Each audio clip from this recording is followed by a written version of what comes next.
Okay, everybody, let's go ahead and get started with this first lecture for History 2310. Now, I do kind of want to remind you guys that the lectures in this class are more of a supplementary material than anything else. They're there to reinforce some of the major concepts that you're reading in your textbook, and also to provide a little bit more context and hopefully a little bit more interesting, fun information that you can take away from the class. But in terms of what you're going to be quizzed on and what you're going to be graded on, you really, really do have to read the textbook. There's no other way around it. You will not be able to solely listen to these lectures and get away with the quizzes. You have to read in this class. For better or for worse, history is a reading game, and you have to be able to do it, and you have to do it consistently and well. So hopefully you do get something out of these lectures. I put time into these, and I hope that you get something from it.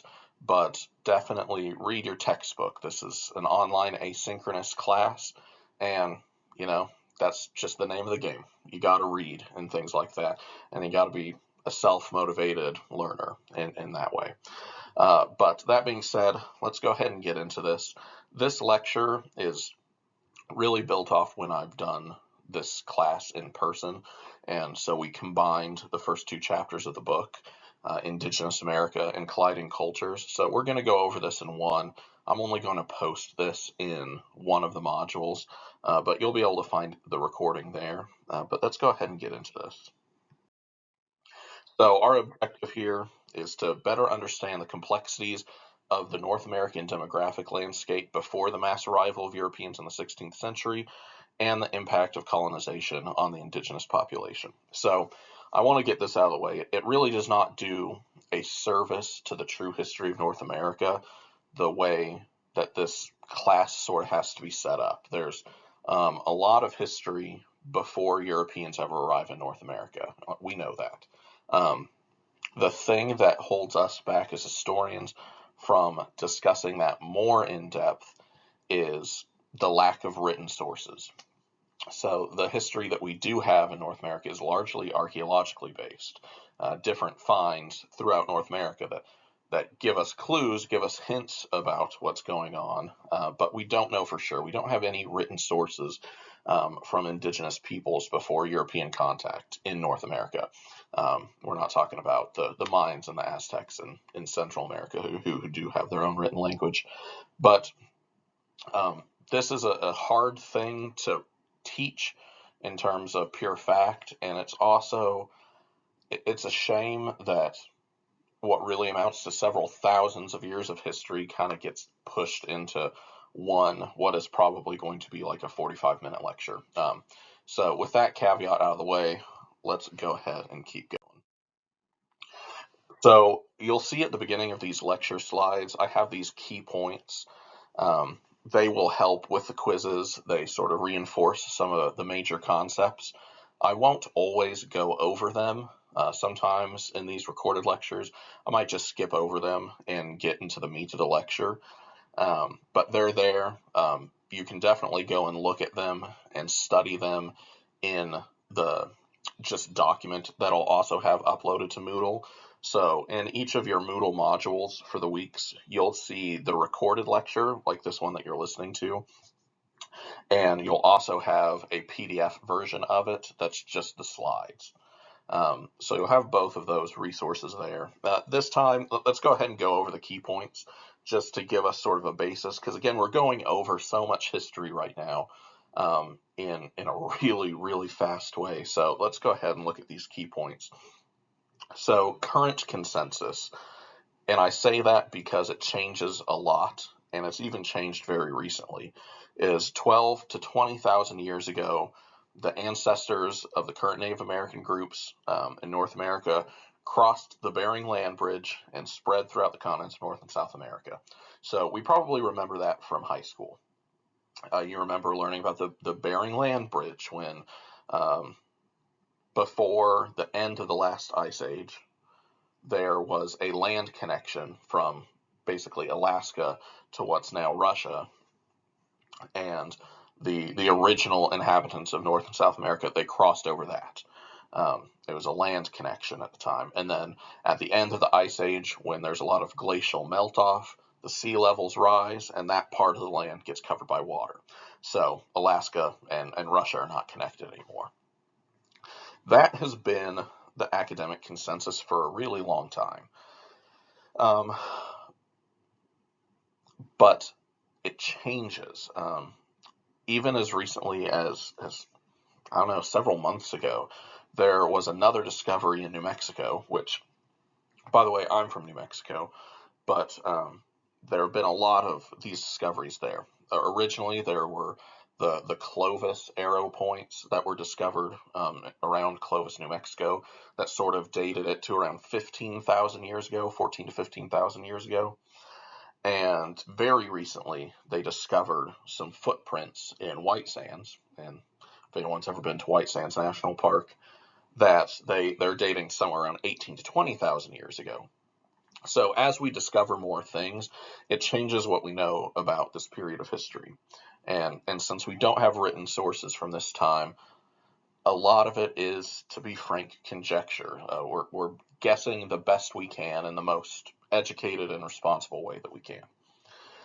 So that is currently where we're running. So you see that that's a very large range there, 12 to 20,000 years. That's an 8,000 year range that we're talking about. So doing the best with the archaeological information that we have available. And so about 5 to 9,000 years ago, agriculture rose in Central America. And that's important because the transition from the nomadic hunter-gatherer lifestyle to the agricultural settled way of life is one that occurs across the globe at roughly the same time. We talk about the Fertile Crescent a lot, if you remember that from high school. The area that we sort of consider the Middle East today, Iraq through like Israel, and agriculture coming about there around 7,000 years ago. And interestingly, that these cultures aren't connected yet. It seems that roughly around the same time of human progress, it pops up through multiple different places throughout the world. So pops up in the Levant, the Fertile Crescent, around then. Roughly the same time, it happens in China as well, and then the same thing is happening in Central America. Just there for your additional information, corn's domesticated around 1200 BCE, so that's about 3,200 years ago. But agriculture, this way of life where you purposefully take the seeds of plants, plant them, nurture them, and then eat them as a food source. Very major step in human progress, and that's about 5 to 9,000 years ago. And again, you'll notice that that's a really large range, about 4,000 years. There's so little, that we can know for certain from this period. So these common traits are, when we're talking in the most broad sense about Native American life. And in many ways, I hate putting this up here because it's very reductive.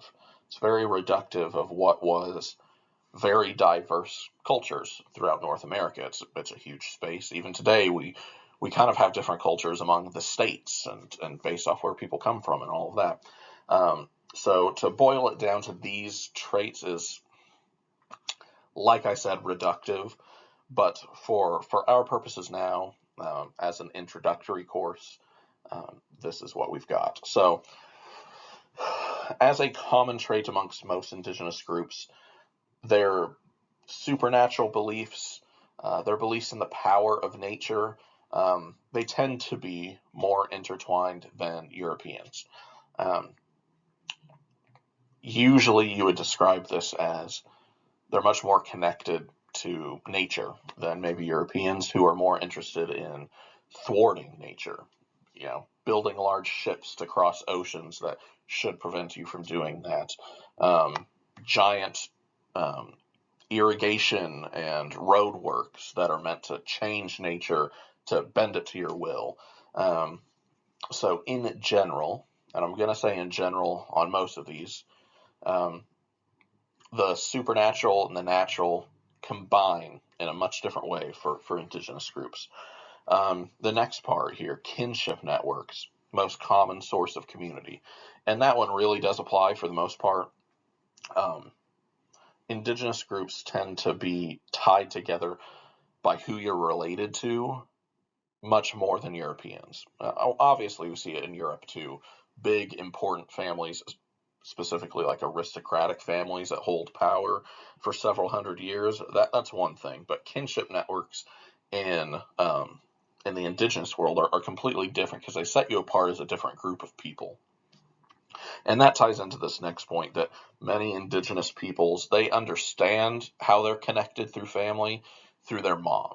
So in today's pretty Western world, we take the last name of our dads for the most part. Most of the time when women get married, they take the name of their husband. We live in a, whether you want to call it patriarchal or not, a patrilineal society. So we base our descent and kind of our identity off of how we descend through our father. So, like, for instance, my last name is Bird, and that was the last name of my father, that was the last name of his father, and so on, back for several hundred years. And that is flipped in most indigenous communities. Most of the time, who your family connection is through your mom. And that is a major difference that you're going to notice between indigenous and European groups. And then this last part, might be the most impactful in terms of how they interact with Europeans when contact does occur. Property ownership was significantly different for most indigenous groups. In Europe, the idea of owning property, of owning land, is a very old one that goes back several millennia, that one human being can purchase a piece of the earth and own that piece of the earth. And that's not really a concept that occurs a lot of the time in indigenous groups. It's much more communal in that sense. And because of this combination of natural and supernatural, and a lot of indigenous groups hold nature itself, the earth itself, sort of as a deity in some ways, that you can't own the earth, you can't own a deity, you can only borrow it for a certain amount of time. So land ownership is a point of contention between Europeans and indigenous groups when contact occurs, because Europeans, they think in the mindset of purchasing and owning land, and that's a fairly alien concept to most of the Native American groups that they're going to come in contact with. Spanish arrival, we'll go over this, even though we're kind of getting out of order here. We all know the Spanish arrived in 1492, Columbus landing in what's now the Bahamas. And know this, I do think it's on one of your quizzes. There large Spanish estates pop up through different Spanish colonies that are built throughout the early into the 16th century. They call them encomiendas. They pop up throughout the Caribbean, and that kickstarts a system that relies heavily on slavery. And at this time, slavery is going to be different than your concept right now. African slavery doesn't occur until a little bit later. But as the Spanish were colonizing various islands throughout the Caribbean, and then eventually, like stated here, when Cortez conquers Mexico in 1521, they're enslaving the native populations. We're going to see a massive depopulation through that treatment. We're going to talk more about that later here in this lecture. And the exposure to European disease, we're going to talk a little bit more about. But that is a major point of European contact, exposing indigenous groups to diseases that they're not used to, leads to a massive depopulation. All right, so let's take a look at this map here. We're not going to really go over this in depth. I just want you to look at this in terms of how diverse North America is demographically. So it's split into different groups, mostly based off kind of landscape and whatnot. But all the different names are different tribes. So we've talked about kinship networks being the major differentiation between indigenous communities. That's how it's split up. We think of them as tribes today. They think of them as family networks. Um, but you'll see several dozen names on here. That's why it's hard to talk about this stuff by putting indigenous people into one group. It really doesn't work well, and I do think it's a shame that that's sort of how it works. But take a look at this map, and just get away from this that there's a lot of diversity in North America before Europeans arrive. And this map here, this breaks up North America, or really just the United States, into different language groups. And that's super interesting too. One of the saddest things about this, the depopulation, the movement, the forced movement, the wars and all of that lead to a lot less indigenous people than were here before Europeans arrived, is that we've lost hundreds of languages. This map here, believe there's about like 300 plus indigenous languages in North America before European contact, and most of those have been lost. Many of them are being kind of revived. There's a whole movement for like native speakers of Cherokee and Navajo that you might be familiar with.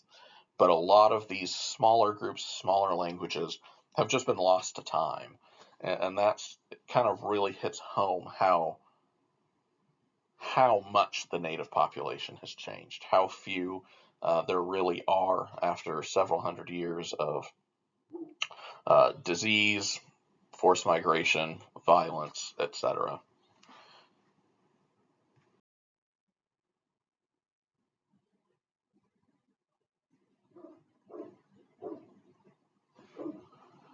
So this slide right here, I'm not going to play this because I don't think I can while I'm recording this.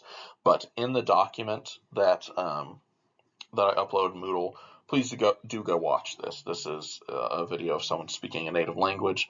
There are a lot of videos interspersed within my lecture slides, so please do go back and watch those. They provide a much fuller overall experience, so highly recommend that. Oral traditions, that's an important thing here because we don't have written history from Native American groups. That just doesn't really exist.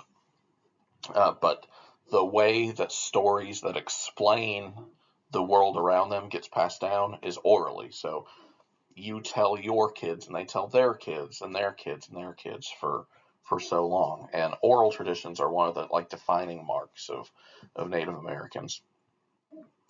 Um, Different tribes, peoples, they pass down their stories that are explaining the world around them. So the Cherokee creation myth, you kind of have a picture here. And again, in the document version of these slides, um, there is a link down here. Read the Cherokee creation myth in your textbook. Please go do that. Um, and this little kind of illustration here of how they explained that the Earth was made, or how the Earth exists. That the Earth is a small island and it's hanging from cords from the sky. But when it grows old, the cords will break and the Earth will sink back into the water. There are a lot of those. There's a ton of different ways that different groups express how the world works and why the world works the way that it does. Again, here is a video in the document version. Please go watch this.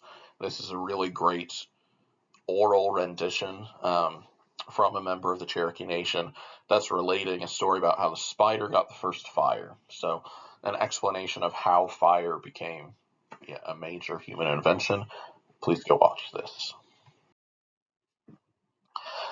Different ways of life. this goes back to the original point that it's hard to push all of these groups into a box. And so, dependent on where the group is geographically throughout the continent, there are different ways of living. So, there are still nomadic hunter gatherers. Agriculture might arise sometime between 5 to 9,000 years ago, but that doesn't mean that every single group just immediately built villages, started growing crops. Even throughout the European period, there's still several indigenous groups that are very nomadic. Notable ones here, the Kiowa, the Sioux, the Comanche.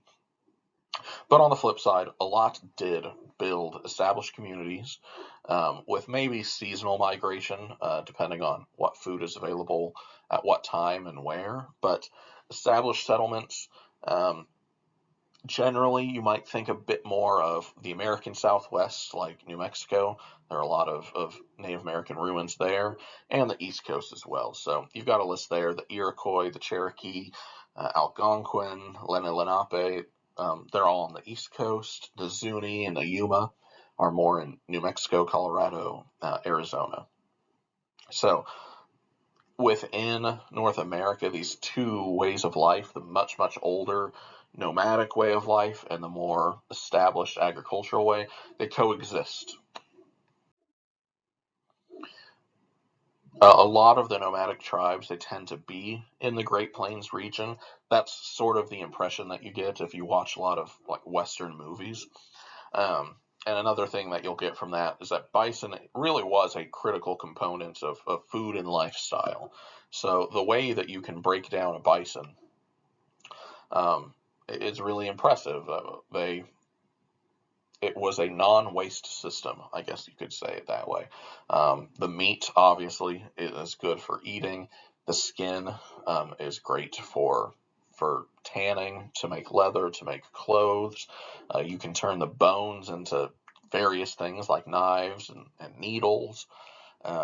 You can, what am I thinking of? You can take a bladder, dry it out, and fill it up with water. They were very creative in how you could use pretty much every part of the carcass of a bison. The seasonal appearance of food, like I already mentioned, really influenced migration patterns. One good example of that is here in Texas. Um, there's a pecan season in South Texas where a lot of pecan trees naturally grow.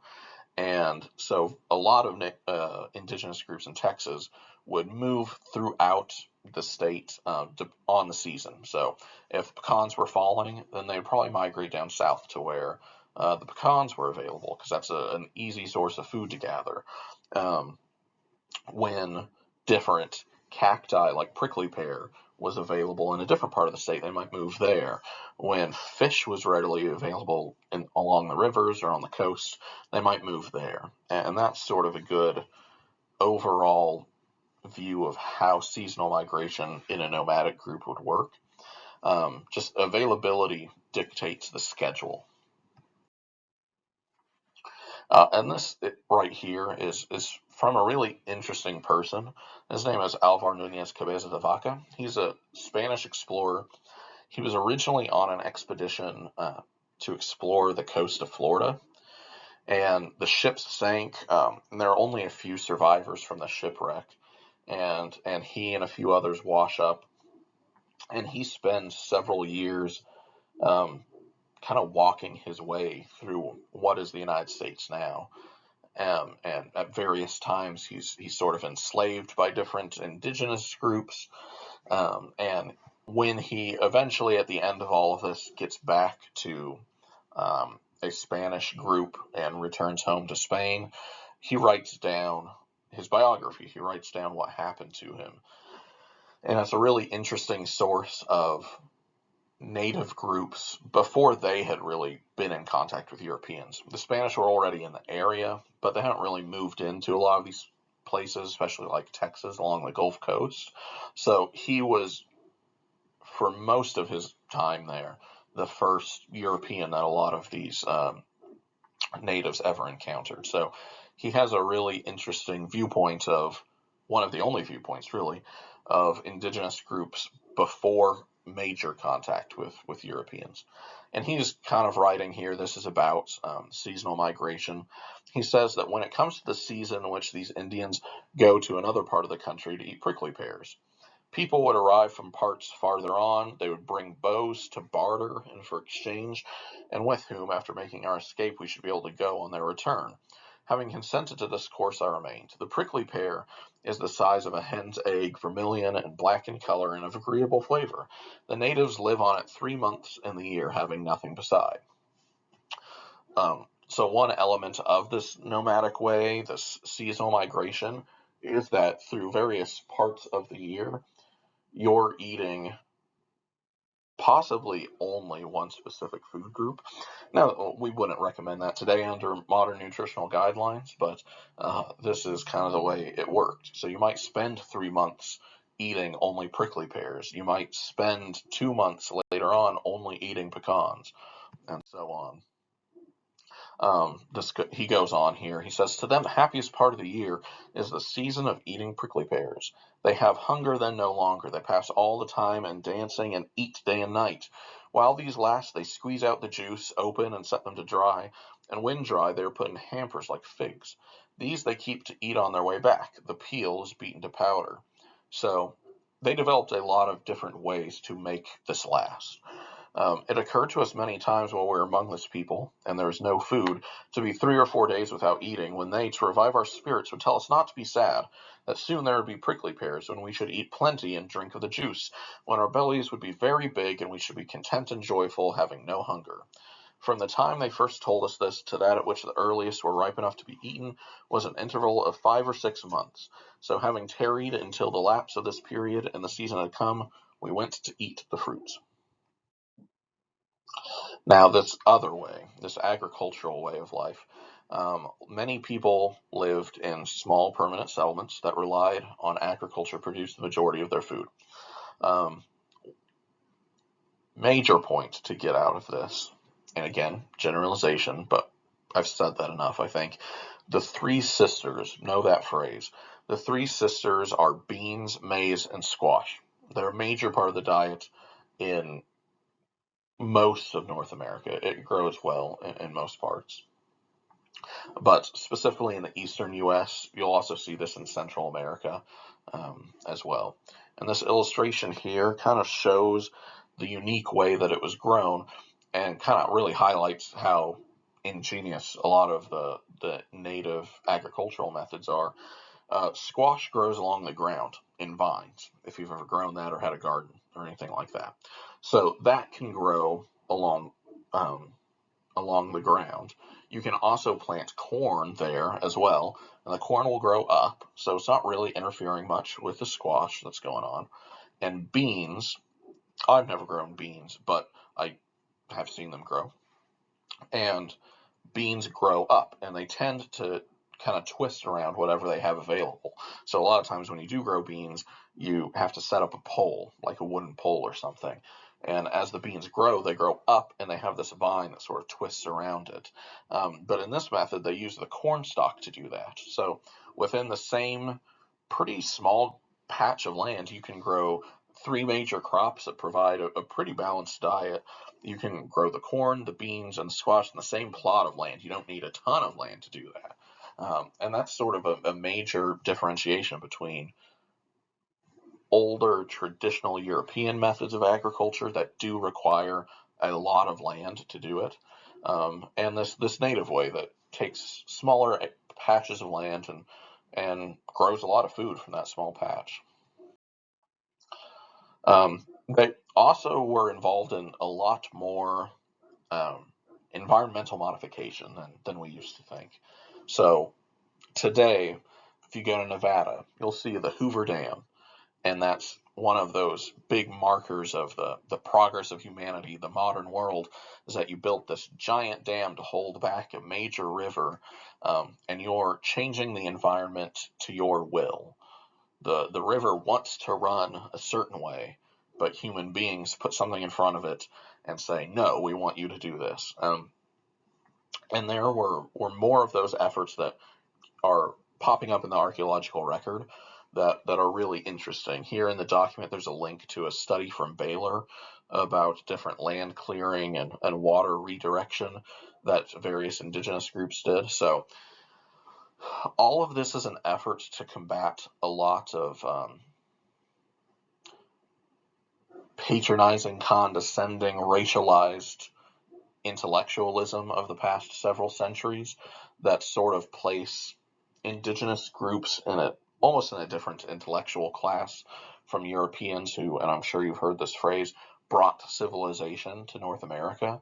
I mean, that's a really terrible way to think of it. One, racially, but two, it denies a lot of the evidence that we have of how advanced indigenous communities were. Um, so do take that away.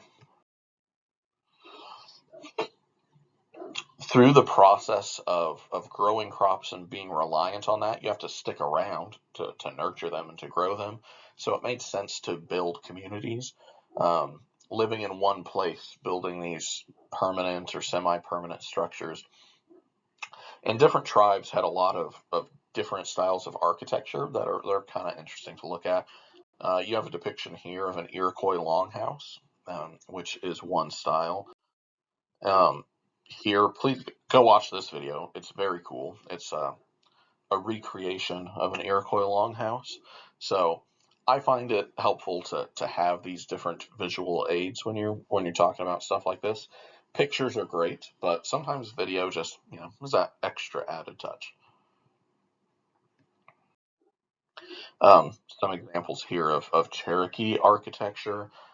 They tended to build one house for the summer, what you see on the left, that kind of has that open access up high so the air can flow through, and then the winter house kind of looks almost like an igloo in some ways, but it keeps the heat in and keeps you warm in the winter.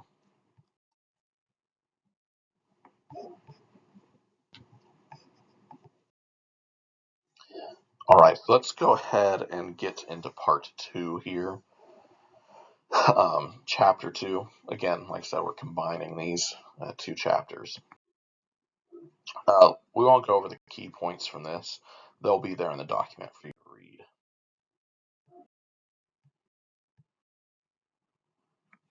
Let's get to one of the main points. One of the main things that you're probably going to end up taking away from these chapters, just because of how crazy the numbers are.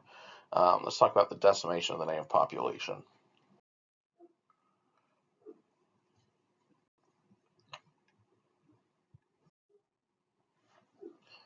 So here is a very rough estimate of the indigenous population in North America before Europeans arrive.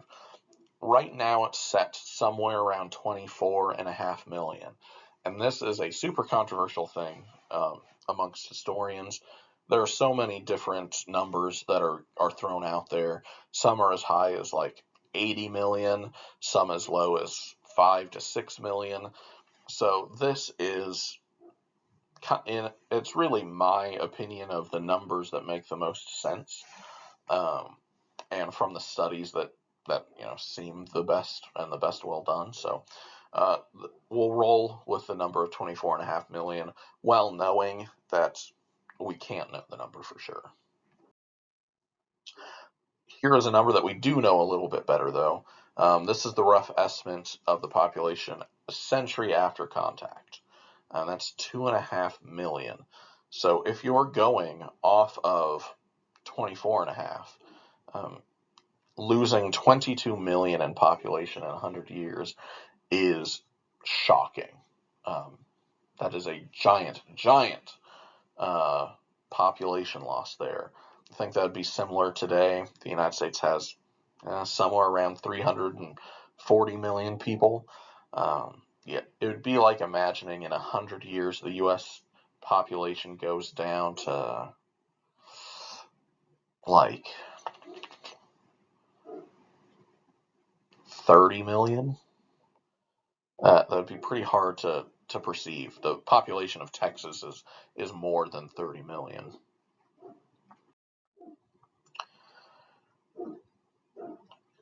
This quote here from a Spaniard, Bartolome de las Casas, Um, he was one of the rare Spaniards that was concerned about Spanish treatment of Native Americans. So you read in your textbook about a lot of the brutal ways that the Spanish treated indigenous groups, and he was one of the, today we would call them an activist, who was very against how they were being treated. And he wrote a book around the 1540s expressing this and expressing his sort of disgust at how his fellow countrymen are behaving. And he's also mentioning here numbers about native depopulation. And he says, the Spaniards first assaulted the innocent sheep, so qualified by the Almighty, like most cruel tigers, wolves, and lions, hunger-starved, studying nothing for the space of 40 years after their first landing. But the massacre of these wretches, whom they have so inhumanely and barbarously butchered and harassed with several kinds of torment, never before known or heard, of which you shall have some account in the following discourse, that of 3 millions of persons which lived in Hispaniola itself, there is at present but the inconsiderable remnant of scarce 300. So Hispaniola today is the island where Haiti and the Dominican Republic are. And De las Casas is describing, this is just one man's account, so again, take it with a grain of salt, a population of 3 million when Spaniards first landed there. And within 50 years, by the time that he's writing, there are only 300 native inhabitants of that island left. That is a shocking depopulation. That's like 0.1%, right? Maybe the numbers are exaggerated. We can't know that for certain, but the idea of it remains the same, that massive depopulation occurred for a variety of reasons. One of the reasons that De las Casas talks about here is violence, just pure violence. He writes, they are now cut off, some by slaughter, and others ravished away by force and violence, to work in the mines of Hispaniola, which was destitute of native inhabitants. So we mentioned that the first slavery that occurs in North America is the Spanish enslavement of native groups. That happens in Mexico, that happens throughout the Caribbean islands that the Spanish are involved in. And they are in many cases, for lack of better terms, worked to death.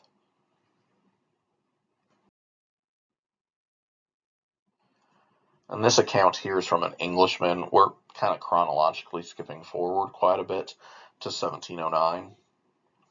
But he's talking about another element of native depopulation. And he writes, these Indians are a small people, having lost much of their former numbers by intestine broils, but most by the smallpox, which has often visited them, sweeping away whole towns, occasioned by the immoderate government of themselves and their sickness, as I have mentioned before, treating of the Siwis. Neither do I know any savages that have traded with the English, but what have been great losers by this distemper. So disease is a major part of this, probably the most often talked about. And as Lawson points out, most of the time it isn't out of malice necessarily. It's just that their immune system has never encountered several of the diseases that are commonplace in Europe, particularly smallpox, and have no protections against it. So smallpox is a big, dangerous thing in Europe as well. A lot of people die from it. But just as a matter of course of living in a European community, walking around, breathing the same air as everyone else, throughout your life, your immune system gets to know smallpox in whatever way. You might get lucky and never fully contract it, but you've been exposed to it several times throughout your life, just as a course of living. But Native Americans have never been exposed to it, and it hits them really, really hard. Disease is probably the biggest contributor to depopulation.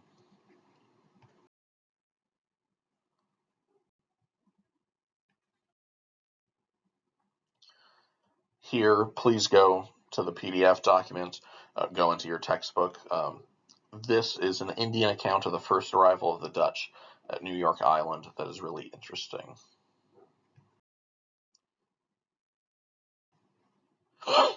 This is also one of the primary sources in your textbook. It's called A Gaspesian Man Defends His Way of Life, 1641. Please go read this. You can look at this slide as well. It's very rare to get the viewpoint of a native person in this time period. And the way it's written, it is written by a Frenchman. So when you're reading these documents, you kind of have to know some of the context. It's written by a Frenchman who is claiming that it's the viewpoint of a native man. Take everything with a grain of salt, with all of history. We do the best with what we've got, but it is not an infallible practice. But please read it. It's very interesting.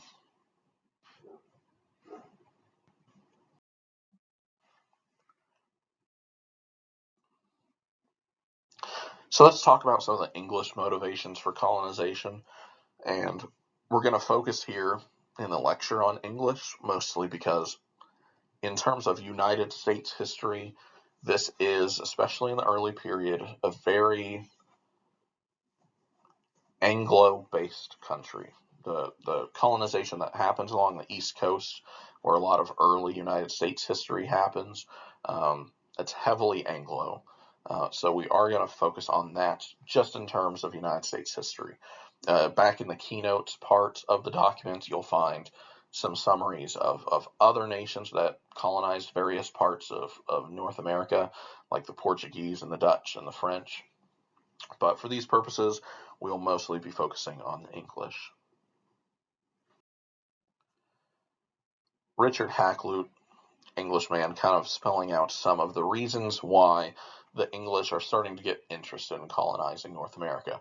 They're kind of late to the scene. The Spanish arrive at the very tail end of the 1400s, and Hakluyt is writing here in 1584, so almost 100 years later. And the Spanish have colonized huge amounts of North and South America by this point, and the French are getting into the colonizing game. The Dutch are. The English feel a little bit behind.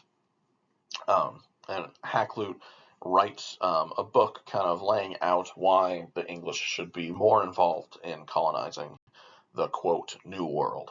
And he writes that this western voyage will yield unto us all the commodities of Europe, Africa, and Asia, as far as we were wont to travel, and supply the wants of all our decayed trades. That the limits of the King of Spain's dominion in the West Indies be nothing so large as is generally imagined and surmised, neither those parts which he holdeth be of any such forces as is falsely given out by the popish clergy and other his suitors to terrify the princes of the religion and to abuse and blind them. This is an important part for him. England and Spain had a very long, traditional, historic rivalry. Spanish Armada, etc. And a large part of that rivalry is because of the Reformation of the English Church. So out of the bounds of this class, but Henry VIII breaks away from the Catholic Church in the 1500s. So they are anti-Spanish. They're also anti-Catholic. So seeing the Spanish, who are a heavily Catholic country, colonizing these various parts of North America, spreading Catholicism, they kind of see that as an existential threat. So there are these three elements of motivating English here, of hurting the Spanish by taking away some of their ability to colonize more, hurting the spread of Catholicism, and economically, growing their own economy so that they can be a legitimate rival of Spain. He points this out here, that hereby the revenues and customs of Her Majesty, both outwards and inwards, shall mightily be enlarged by the toll, excises, and other duties, which without oppression may be raised. So the root cause, the root motivator behind pretty much all colonization is economics. You want to make money, you want to earn something, and he's pointing that out here, that through what you get from colonizing North America, you'll get increased taxes and increase the wealth of England. And he's really pushing this home that speedy planting in diverse fit places is most necessary upon these lucky western discoveries, for fear of the danger being prevented by other nations which have the like intentions, with the order thereof and other reasons therewithal alleged. Basically saying, we have to do this now. The Spanish are colonizing so fast, we have to get in on the game. That is the most cynical kind of version of the motivation of colonization, and that's going to occur in some respects in Jamestown when we talk about that in Virginia. But there is another element, the one that you're probably more familiar with from school, as this idealistic vision of the New World, this sort of religious motivation for migrating to North America. John Winthrop is a big figure in this. He's a religious political figure of the Puritans. He envisions North America as a place to make a fresh start and freely practice his Protestant faith. And you hear that whenever you talk about the Pilgrims and et cetera, et cetera. So Pilgrims in 1620, we know that. But in 1630, there's an even bigger movement where John Winthrop, he took 11 ships and roughly 700 Puritans, and migrated to the area of Salem, Massachusetts. You should know what Puritans, Pilgrims are from your textbook. This is the man himself, John Winthrop. He's got one of those fancy ruffled collars.